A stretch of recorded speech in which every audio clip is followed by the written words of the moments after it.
August 24, 2023. So, gagawa ko ng mayonnaise na merong tuna tapos may cheese whiz. Ito.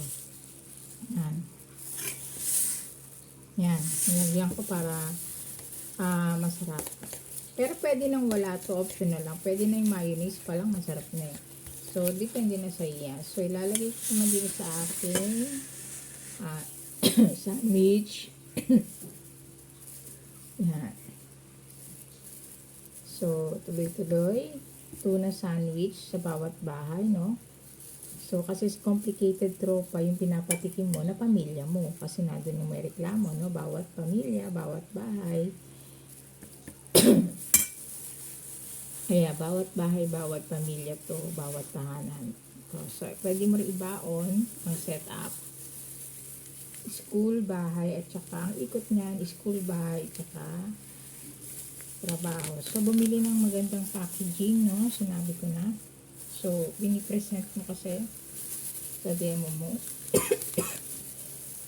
Habang kakain ka. Yan. Bili ka rin ng gloves. Baka mamaya yung papakainin mo, marami kang pamilya dyan.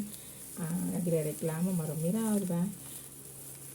Ayan. Bawat bahay kasi yan, bawat pamilya, bawat bahay. So, kanya-kanya. Ayan. Ganyan lang. Ang setup ngayon, lagi. So, ito.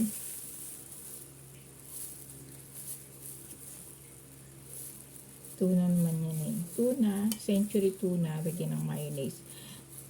Siyempre, i-drain mo muna yung sabaw niya, tatapon mo. I-mix mo sa sa mayonnaise, masarap na yan.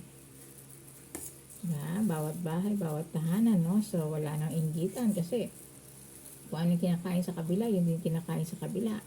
Set up na eh. Lang, nakikita mo, sabay-sabay kayo. Bili ka ng ganito, yan, no? Ganyan. Kasi, yan.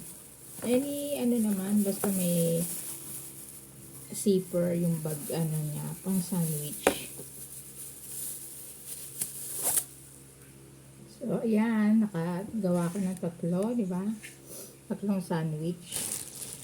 So, bili ka rin ng gloves, yung ganyan, para mura lang yan eh. Marami na, 25 pesos. Kasi, merong pinapanood ka nga, di ba? Pinapanood ka ng mga pamilya mo.